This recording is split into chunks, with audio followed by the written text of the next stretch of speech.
Hello everyone, and welcome to our webinar today on the quantifiable influence of managers on employee engagement. My name is Charles Rogel, and I'm the Vice President of Products and Marketing for DecisionWise, and I'll be the moderator for today's presentation. Our presenter today is Kristen Chapman. Hello. Kristen is our Vice President of Client Services, and she leads our team that conducts research. She led the team that conducted the research for our presentation today. She also holds an MBA, and she leads our team of assessment advisors who administer employee surveys for clients around the world. DecisionWise has been in business now since 1996. We specialize in conducting employee engagement surveys and then helping our clients use the feedback to promote organization change and improvement. Today's presentation is scheduled for only 30 minutes, and we have a lot of material to share, so we'll be moving relatively quickly. Everyone's on mute, so if you have questions, please use the question tool to submit them, and we'll try to address them as we go, and I think we'll have a few minutes at the end as well. After the webinar, I'll be sending you an email with a link to the slides from today's presentation. I've also posted the slides as a handout, so if you look at the toolbar, you should be able to download a PDF document there. If not, just wait till after the webinar and I'll send you a copy of the slides. So as part of the webinar today, we are giving away 5 copies of our book on employee engagement. It's called Magic: 5 Keys to Unlock the Power of Employee Engagement. We're just going to choose 5 people and send that out, or choose 5 people randomly and send you an ebook version of that, either on Kindle or on iTunes. So hopefully you'll receive an email from me after this webinar regarding the book. For today's presentation, we'll be sharing research from 2 sets of data. The first set comes from a survey that we conducted with about 500 leaders, which we're calling the manager's perception of engagement. The second data set comes from engagement survey data that we've collected from 22 different companies, over 2,300 managers, and almost 19,000 employees. So that data set is much larger. In fact, it's the most comprehensive data set that's really looked at this issue in terms of the influence of managers on employee engagement. So looking at that data, hence the title of the webinar, we were able to quantify that influence by looking at all these pieces of data, and we'll share more of that as we go throughout. So the first half, we're going to talk about this first data set on perceptions. And Kristen, since you led the research on these 2 data sets, could you give us more background on this first one, this manager's perception of engagement survey, and what you were trying to measure? Sure. So, being either in HR or being in, the space that we are, and those of you who are on the webinar, we have an idea in our mind of what engagement is. But what we really wanted to understand as part of this research is what is the working definition that most managers work from? What is their perception of engagement? Yeah. And how important is it to them? Engagement's kind of been a buzzword out there, and so it's really, we wanted to understand, in surveying these 500 managers, what is engagement and what drives engagement in their opinion. Yeah, because there's been a lot of focus on employee engagement for the past number of years, and we were curious to see, was it really getting down the chain? Were managers really kind of picking up on this, or is this just kind of an HR initiative that they're maybe just kind of giving lip service to? Exactly. A lot of organizations will run an engagement survey now or use the word engagement. And so this really was our way of understanding, where are managers? And these managers were across all levels in organizations, so it could be frontline to kind of mid-level to upper management. But we surveyed 500 managers, and we wanted to measure, again, their understanding and interest of engagement, their perceptions of how engagement influences their own team, how their engagement can impact their own team, as well as what might be drivers of engagement. So what they think drives engagement. What they think helps to increase engagement within their own teams. So let's go into first a little bit of background here to kind of describe a working definition of employee engagement and a model as well, because this will give some background to the research that we're sharing today in terms of how we went about collecting and analyzing the data. So our working definition here is 2 parts. First, it's this emotional state where you feel passionate, energetic, committed to your work.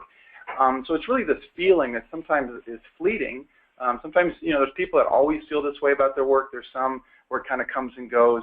But it helps us to really understand that, yeah, these are people that are passionate and energetic about the work that they're doing. In turn, it leads to a result. And so the second part of the definition is that people will then fully invest their best selves, heart, spirits, minds, and hands. Basically it's that discretionary effort term that comes up a lot, where people, work harder. They want to do their best. People want to be engaged, and they show it by actually performing better. I think what's interesting here, Charles, and we'll show you here in the research that this was clarified a little for us. I think a lot of people confuse engagement with happiness. If you're a happy manager, then you're engaged and you create the kind of environment where other people want to be engaged. But happiness and engagement, as we know, aren't directly related. Yep, that's right. So let's review kind of our model of employee engagement quickly. And I think for those of you who've been on other presentations with us, this will be familiar to you. But essentially, it's a two-part model. One is there's this element of satisfaction involved. So satisfaction is still very important. In other words, engagement hasn't taken over satisfaction or replaced satisfaction. It still needs to be there. You need to be satisfied with the working conditions you have, with the compensation you're receiving, with the training that you've received to do your job. So all of the factors that go into satisfaction are really important. Now, some of the things that are added in here are like perks that companies provide. So is there free lunch every once in a while or all the time? Mm-hmm. Is there, is there a game room or something like that, or a break room, or do you have enough refrigerators for everybody? So all of these things go into this concept of satisfaction, which is really the foundation that you need to have in place before someone can be engaged. Because if you're not satisfied with your job or the working conditions, it's hard to be engaged. Conversely, if you only focus on satisfaction, increasing those perks, then what we find is that doesn't directly impact or create an environment of engagement. And so it's really important that, yes, you have a base of kind of those basic contractual elements in a job, but really to be engaged, it's more transformational. It's the magic that we talk about. Yeah. So satisfaction, you can hit a limit on satisfaction. You can only be so satisfied. You can't be more satisfied necessarily. And if you keep focusing on that, you're not going to see really return on your investment. And satisfaction really drives the ability for an organization to attract good employees and also retain good employees. Because if you think about it, if you're getting paid really well and you like the job that you have or the work that you're doing, you're going to stick around for a while. But if you're not engaged, you still might stick around. You have what is it called? Those golden handcuffs, maybe, or something like that. That keep you there. Right. But engagement goes beyond that. So engagement is more transformational. This is really what drives performance for individuals. And the drivers of engagement are these magic components. So this is how we came up with the acronym: meaning, autonomy, growth, impact, and connection. We're not going to go in depth in terms of these different terms and what they mean. We describe that a lot in the book and on other presentations that we've done. But this gives us kind of a working model that'll kind of establish a basis for our discussion today. So let's look at the first bit of research from this first data set. So this is, again, the survey that we did with about 500 managers to kind of gather their opinions on what they thought about employee engagement. And here's the first statistic. 65% of managers claim to understand the concept of employee engagement. So we asked them, do you understand, or do you understand what employee engagement is? 65% said yes. What was interesting is when we asked them, how many, do you have a significant interest in it, that percentage increased to 78%. So more people are interested in it than know exactly what it is or understand it. And then what was even more interesting about that, Charles, is that we went on and asked the question, would you like to understand how your engagement as a manager can impact your subordinates or your direct reports? Yeah. And 91% said, yes, we would like to understand that.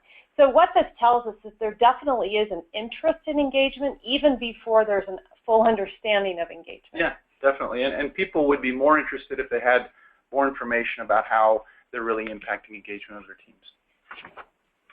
So the next piece is the perceptions of influence. So what we're trying to understand here really is, well, correct me if I'm wrong, how much influence a manager thinks they have over engaging their team, correct? Correct, exactly. So we wanted to understand, do they think, so first asking, would they like to know what their influence is, but then saying, do they think that they have an influence on their subordinates, their level of engagement? And 92% said yes, which it's a natural conclusion, wouldn't it? Right. If you're a manager, you're going to think, yes, I my level of engagement probably impacts the team that works with me. For good or bad? For good or bad, exactly.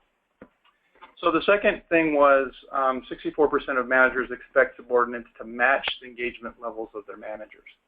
So when we ask the question, do your direct reports, would they have the same level of engagement as you? Would that be equal? 64% said yes. Interesting. Yeah, so you will see how this plays out here in a second, because what we then asked is, if you're a disengaged manager, what's the likelihood that your employees are going to be more disengaged versus if you're an engaged manager? And what we found out is that 96% of these managers that we surveyed said that a disengaged manager really can negatively influence their teams. And so, you think, yes, it's like the apple and the rotten apple in the barrel that sort of spreads the negativity. So, that's a pretty high statistic. Almost everyone thought that a negative manager can negatively influence their direct reports. And one question that came in, I want to make sure I respond, is how do you ensure that engagement is a company effort and not just an HR thing? We're going to get to that towards the end of our presentation. In fact, this whole presentation is kind of centered around that idea. And so we'll be kind of addressing that as we go along here. So stay tuned, Amy. We'll address your question as we go. And then conversely, 80% agree that engaged managers positively influence the engagement levels of their subordinates. So it dropped a little. It did.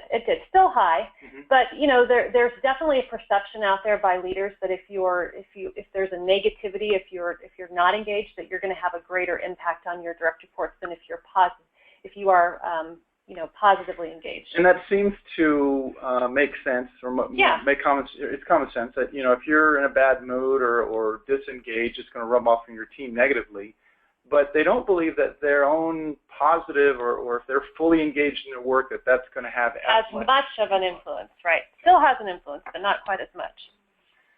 So then the question set kind of turned to measuring their understanding of what really drives employee engagement. So we gave these 9 categories, and of course we have our magic category. So we were kind of testing for that a little bit. We didn't tell them about these components, but we just added 9 that we thought might be drivers in their minds of engagement. And so we said rank the 5 that you think are the most important, that contribute most closely to an engaged workforce. And what we mixed in here were some of those magic or engagement drivers, as well as some drivers of satisfaction, which we would call like work-life balance, structure.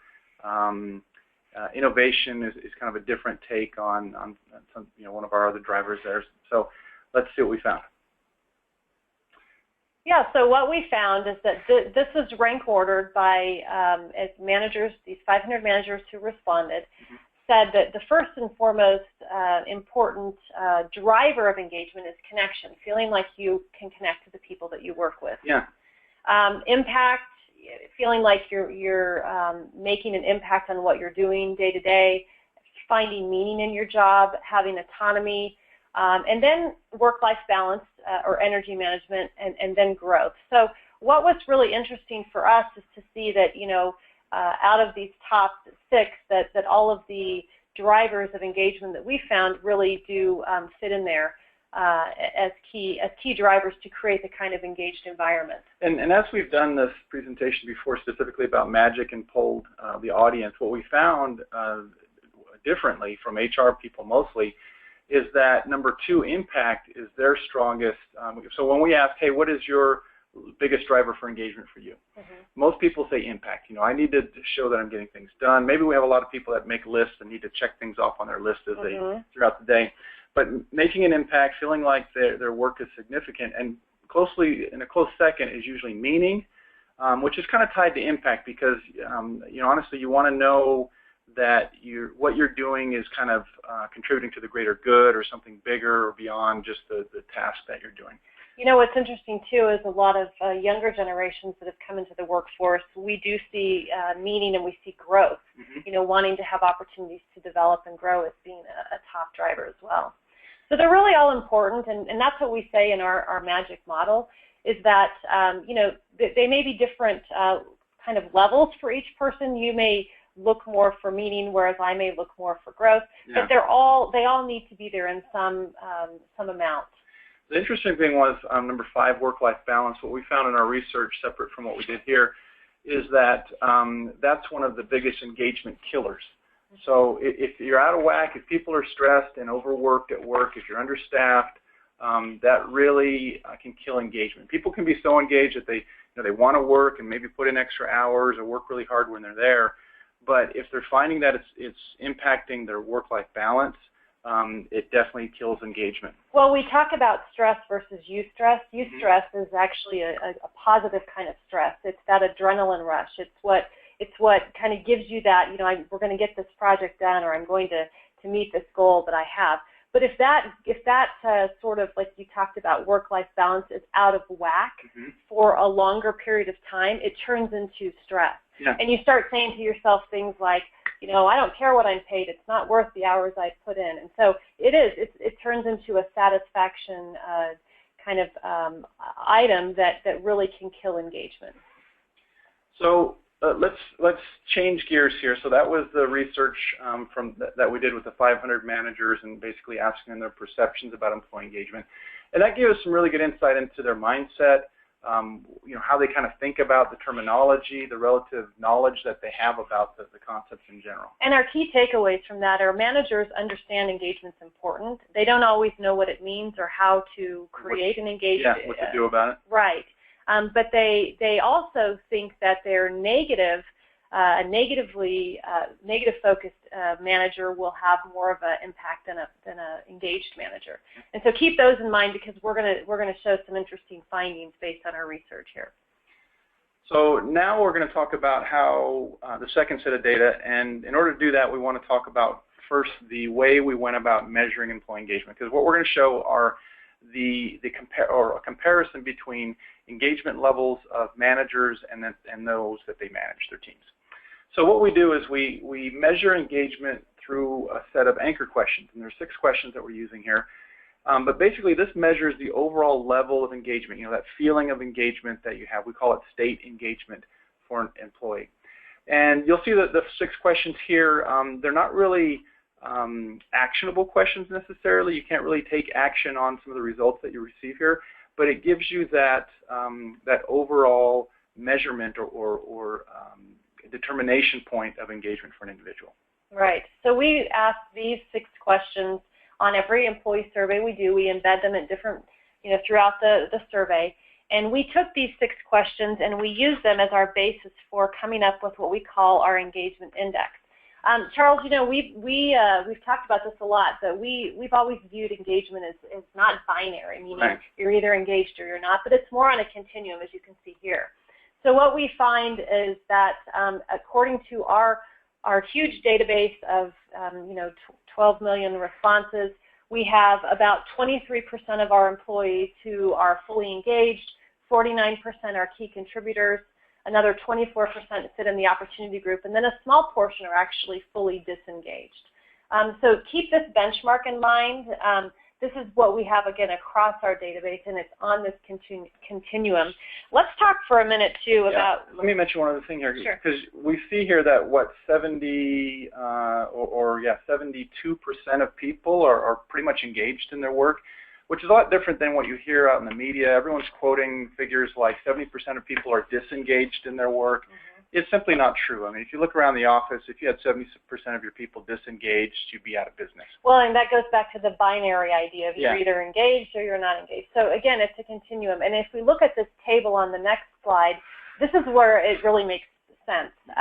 When you're fully engaged, these are some of the behaviors. You tend to feel that little bit of stress that we talked about, that eustress, but it's fun and rewarding. You like to feel stretched beyond your comfort zone.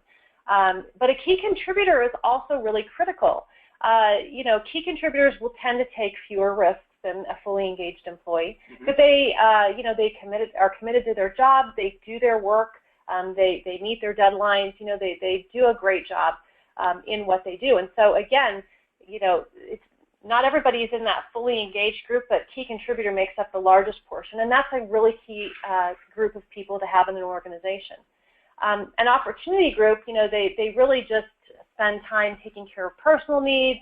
We call this group kind of the waiting to be engaged group. Yeah. They're really kind of on the fence. They may be in a wrong job role. They may have a bad relationship with a leader, but really they stay because and put in their time so that they can be paid. Again, the fully disengaged group, which we find to be really quite small, about 5%. These are people who either are actively disengaged or passively disengaged. They've stayed, they quit, and they really don't do much, or they actually are actively kind of sabotaging the company, sabotaging leaders. Or they're looking for a job. Yeah, exactly. It's going to be temporary in a way. Right. So now we're looking at the data, the comparison of the two data sets. We looked at the overall level of engagement of managers specifically, so about 2,300 managers here. And then we looked at the direct reports of these managers and the spectrum or the index for them. And there's about 19,000 employees in that group. And there's a little bit of variance. You can see managers are more engaged, significantly more engaged than their employees. Yeah, and you would probably expect that, or you would hope at least that your managers are, you have more that are fully engaged. We find that basically with every company we work with. With every company we work with, we see that there's that variance of anywhere from 5 points to 7 to 10 points difference.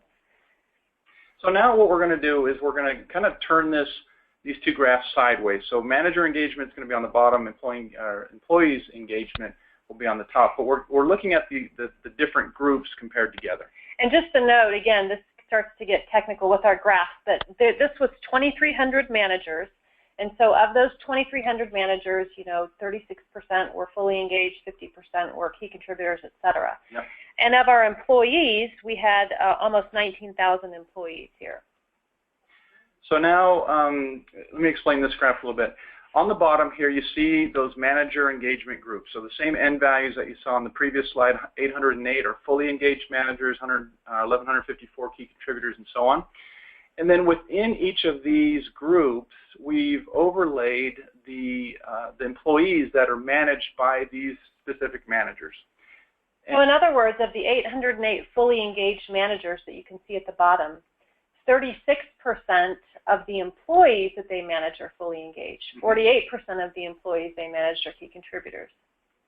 And so on all the way across. So what we're trying to show here then is to say, okay, of those managers that are fully engaged, how engaged are their employees? And of those managers that are key contributors, how engaged, what's the spectrum or the index look like for those employees? And again, this data set was really hard to come up with simply because we had to make sure that we were looking at managers with at least 5 direct reports, or 4 direct reports, I think the number was, across multiple different companies. And so we have a really good idea of what's going on here. Some interesting things. So it's really easy to see the number of, or how the number of engaged or fully engaged employees kind of varies across the spectrum. So you can see that it starts off at 36%, and then it starts sliding down to let's see if I can use my other, and it slides down to 14% for the other two groups. So the more engaged you are as a manager, the higher number of engaged team members that you have, according to this data. So now let's look a little bit, and these are kind of obvious. I mean, you all are seeing the same thing. But the opportunity group is really kind of an interesting group. So as engagement is going up or going down, the opportunity group is the one that grows the largest across. Right. So again, the fully engaged employees have the lowest number proportionally of opportunity group employees. But that does increase if you move into, if you're an employee or a manager who's kind of on the fence with your own engagement, or you can see the same thing with your disengagement. You see that increases as well, the less engaged you are as a manager. And then referring back to the key contributors group, it's relatively, the percentage is relatively staying the same. However, the people in that group are moving around. Correct. Yep. And so what this comes back to is that let me erase some of this all this stuff. what we're basically showing here is that there's a 50% difference between the number of fully engaged people between a fully engaged manager and a key contributor manager. And there's a whopping 163% difference between fully engaged managers and opportunity group and just fully disengaged managers. When it comes to their teams and whether their teams are engaged. Yeah. So again, what was interesting is as we go back and look at that previous graph where we were looking at the perceptions of managers, do you have more of a negative impact as a disengaged manager, or if you're an engaged manager, do you have more of a positive impact? Again, what we find here is that a positive or a engaged manager has a greater influence on engagement than a disengaged manager has on his or her team. Right, because they're not killing engagement overall. They're still engaged people on their teams. People are still, you know, the manager doesn't have that negative of an influence. Exactly, exactly. And it's kind of counterintuitive to what you would think as we showed earlier. Yeah, so let me show, I'll skip to that slide basically. So we'll go back to this perceptions of influence from the first study. Yeah, so again, when we interviewed managers, they said that they thought that, almost all of them thought that that there's a negative impact on employees if you're a disengaged manager. So, and there still is a positive influence as you're engaged, but it's not as high. And again, what our data showed is that an engaged manager has a greater influence on the engagement levels of his or her team than a disengaged manager has on his or her team. Now, another question that came in from Antonia was, do you think you can survey a sample population to get a feel for the overall level of employee engagement, or is it better to survey all employees? So we recommend surveying all employees just because it goes beyond just getting a sense. So the question I would ask Antonio is, what are you intending to do with that information? One of the things that is our takeaway from this research is that managers want to understand engagement, they want to understand how they can improve engagement, and so to survey is great and to understand it, but to have managers understand their own level of engagement and their team's levels of engagement, that's really where you make the greatest impact. Right. And so, the quick answer is yes, you want to have at least probably 100 people in that sample size to make it statistically valid. And you want to make sure you're getting a good sample across the organization, but the best way is to survey all employees. So like you mentioned, the conclusions here, managers are curious and want to know about engagement. In fact, in our research and the training that we do with people, we know that people want to be engaged and managers want to know about their influence. And the best way to help them, to make this just not an HR thing is to give them data.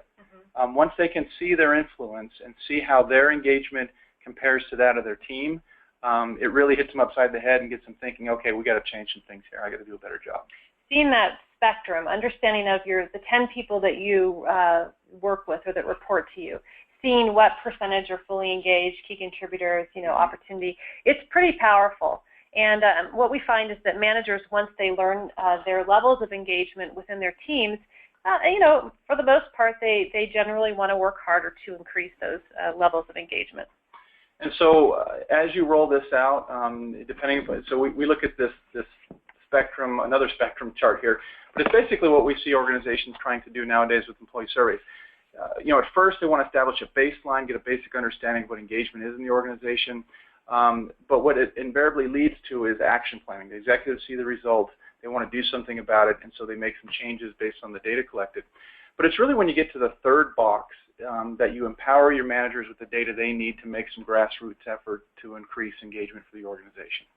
Correct, and when you give them that kind of insight and visibility, and then ask them to create goals within with their teams, not by themselves, but with their teams to increase engagement within their team, what we find is that those engagement levels increase. Well, and especially when they get the report and they can see that the engagement level of their team is like the top or bottom 20% of the company, for example, there's a really strong catalyst for change there. Correct. So that concludes essentially the research that we wanted to provide today. We could talk a lot more about this research. We have other presentations that we're doing as well. But, you know, as DecisionWise, we conduct employee surveys all the time, but we also analyze the results. We help you implement change. You can see all the different services that we provide. So if you're interested in conducting an employee survey, want to know costs, you know, the impact, what you can do with it, or if you're looking to maybe take your employee survey to the next level, give us a call. We can talk about different options and things that you're doing. Even if you want us to review you know, the current survey that you're using, we can give you some advice on that at no cost. So I want to thank everyone for joining us today. Thanks for all of your questions. Look forward to an email from me where I'll be sending you the slides from today's presentation as well as some other information. And I'll also be notifying our 5 winners of our magic ebook. Thanks, everybody. Thank you.